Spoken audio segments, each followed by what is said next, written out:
Designing the Ark, Ecological Architecture for a Planet in Peril by Azlan Adnan, M.A. In the twilight of the Anthropocene, we find ourselves surrounded by architecture that has forgotten how to care. Towers rise, cities sprawl, and icons glitter on skylines, yet the planet suffocates beneath our brilliance. Too often, we build not for life, but for spectacle.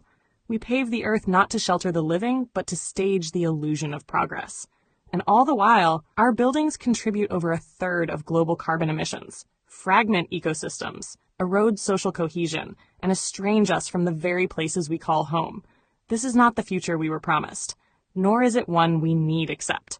The challenge before us is no longer simply to build better buildings, but to reimagine architecture as an act of planetary stewardship, to design not monuments to ego, but lifeboats for life. As Malaysian ecological architect Ken Yeang once wrote, we must think of architecture as an ark, not the stuff of myth, but a living imperative.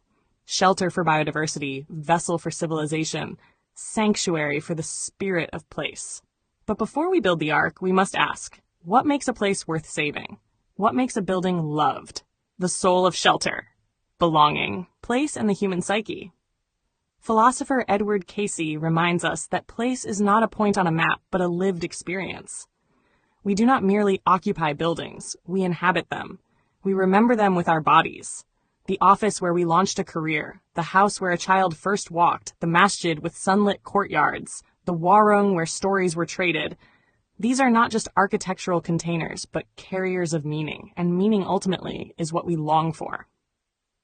Yet modern urbanism, in its rush to globalize, digitize, and economize, has hollowed out the emotional resonance of architecture.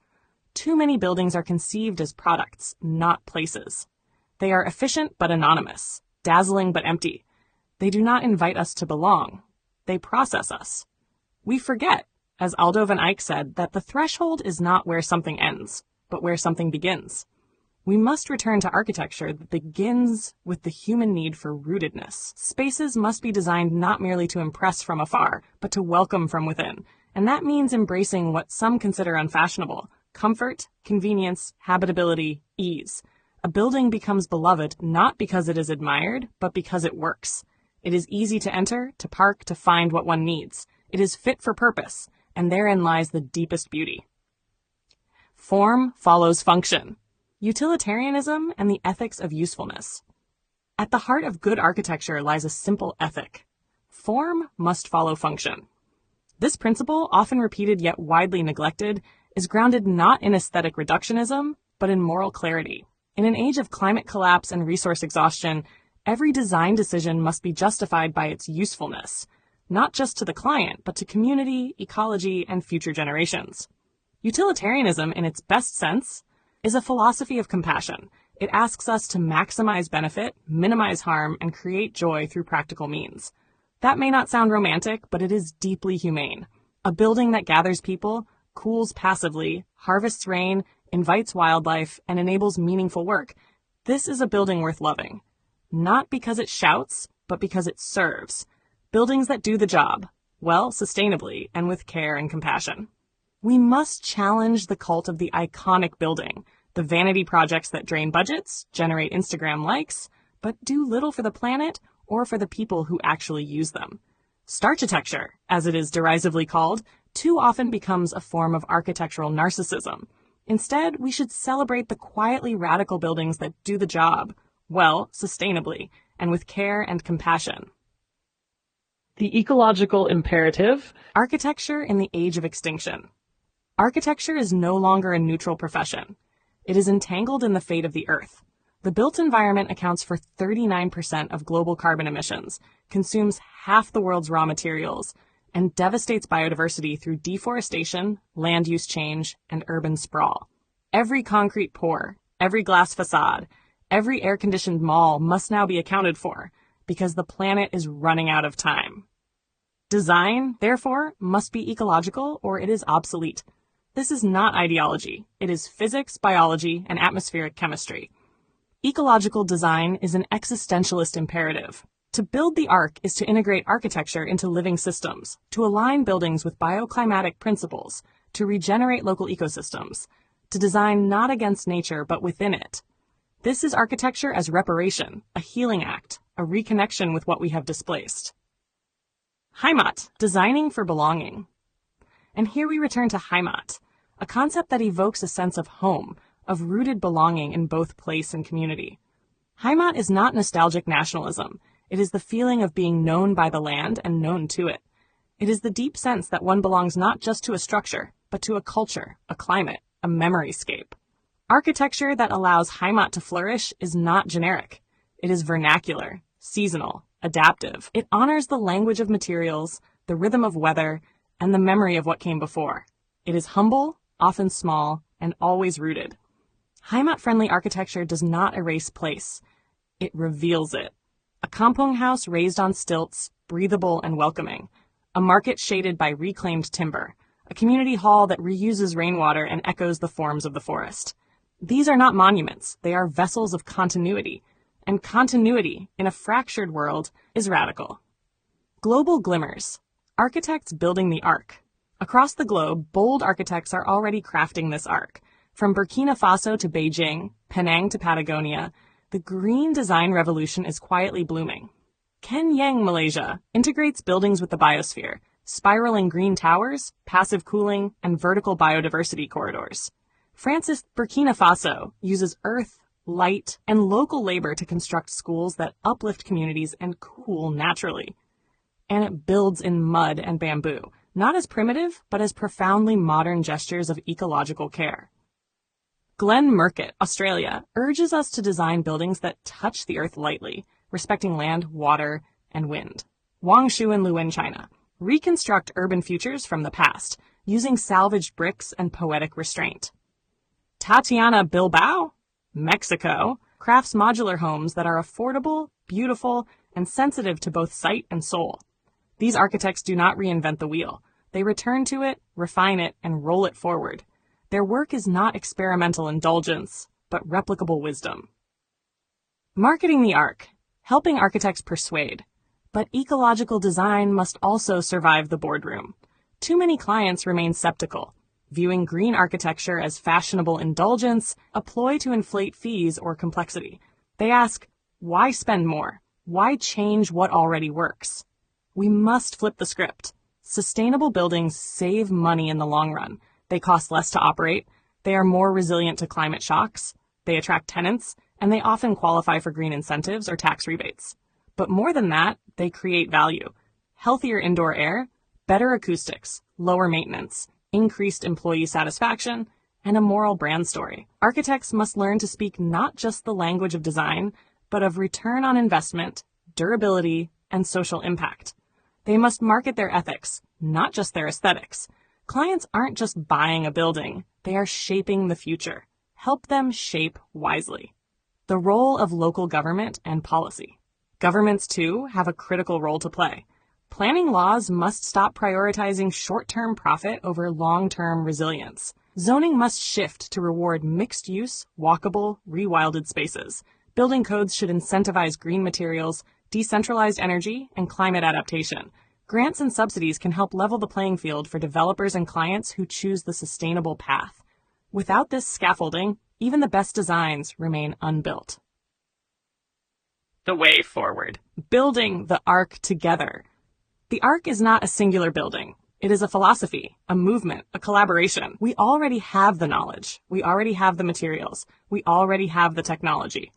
What we lack and must now urgently find is the will, a collective will. One that unites architects, clients, policymakers, educators, and citizens in a shared purpose, to redesign the world not for domination, but for care. If we all play our part, the task will no longer be daunting. As the old proverb goes, many hands make light work.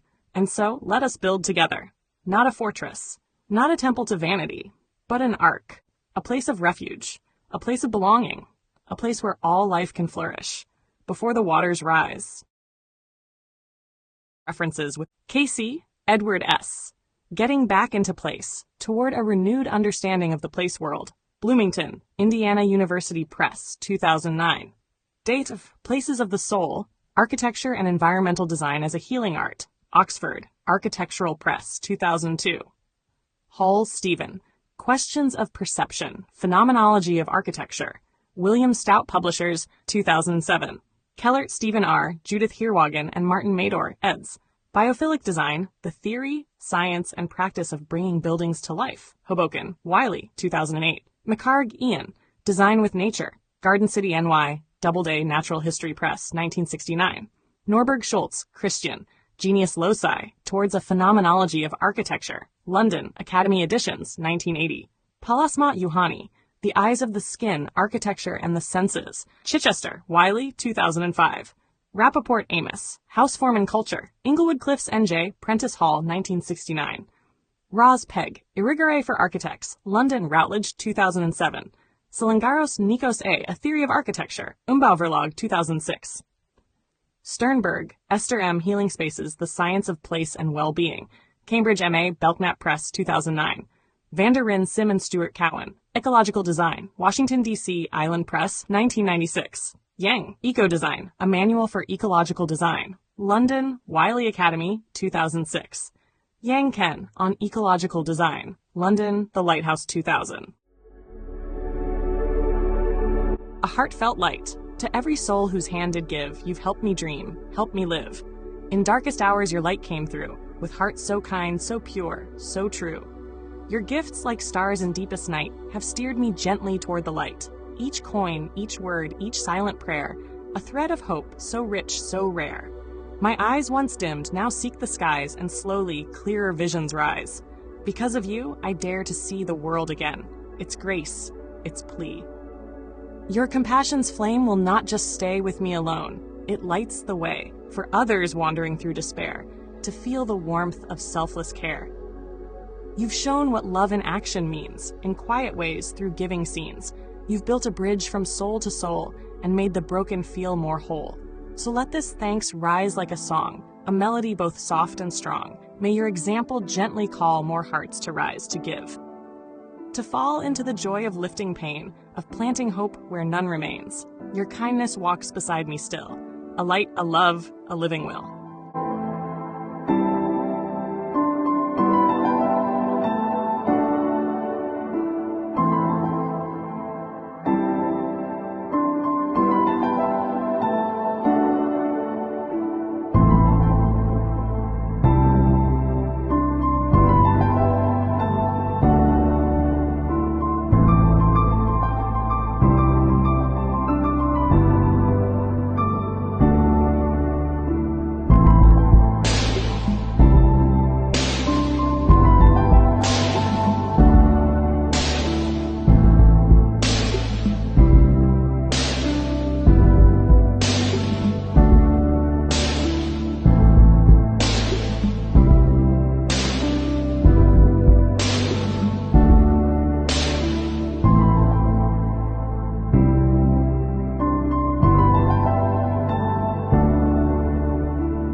don't forget to hit that subscribe button to show your support.